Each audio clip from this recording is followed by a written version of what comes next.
Let's talk mind control. For the longest time, science fiction authors have written endless stories about the possibility of mind control.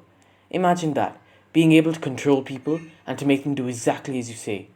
It sounds like a fevered pipe dream, another sci fi idea to shelve along with time travel. But is it?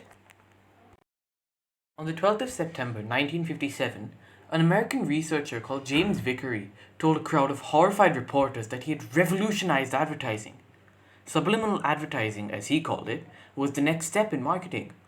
So, what was subliminal advertising?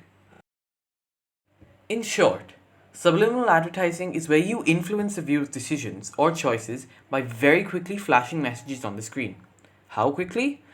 Well, I've already done it to you by now, so that should give you an idea. Vickery flashed the text "Drink Coca-Cola and eat popcorn" on the screen for 1/3000th of a second, multiple times throughout the movie. To put that into perspective, the fastest human eye can consciously detect a difference in frame rate of about 150 frames per second. This is 200 times faster than that, so there's no way you're seeing these images.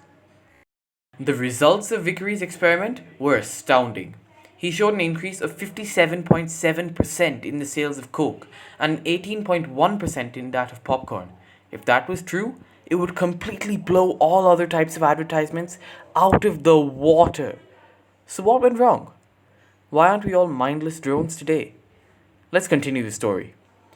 Vickery promised to get rid of all the annoying ads that the American people had to watch, separate from the TV that they wanted to watch. To him, it sounded great. No more ads?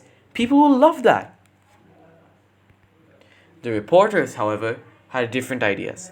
Immediately, a panic was spread amongst the public. Could TV companies suddenly turn them into mindless consumers with subliminal advertising? Was this the end of free will, and would their choices no longer be their own? No. Vickery had lied, and his experimental results couldn't be reproduced. In a television interview later, he admitted that the results were just a gimmick and that they had been falsified. So, sadly, or is it happily, subliminal messaging doesn't work, and later experiments also confirm this.